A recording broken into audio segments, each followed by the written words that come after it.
সম্ভব। ধন্যবাদ। ইনকামটা কোন খাতে যাচ্ছে এটা কিন্তু আমাদের বলতে হবে, জানতে হবে। আপনি যদি বেশি বাড়াবাড়ি করেন, আপনি যদি আপনার এলাকায়, মনে করলাম নারায়ণগঞ্জের ভিতরেই আপনি আছেন, সিদ্ধিরগঞ্জ, আপনি বেশি বাড়াবাড়ি করলে আপনাকে কি করবে?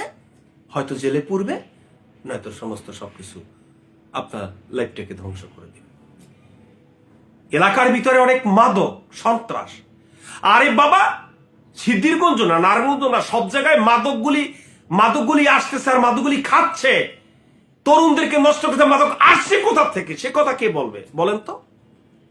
আমাদের এলাকায় কিছু কিছু লোক, কিছু কিছু ছেলেরা মাদক সেবী হচ্ছে। মাদক পায় কোথায় ওরা? এটা আসছে কোথা থেকে? আপনি বর্ডার সাইডটা, স্বরাষ্ট্র মন্ত্রণালয়, আপনি বর্ডার সাইডে বদি মদি যে জায়গা থেকে যে মাদকগুলি আসছে সেটা বন্ধ করতে পারেন না? সেটা বন্ধ করবে না। কিন্তু এলাকায় একটি ছেলে মাদক সেবক, তাকে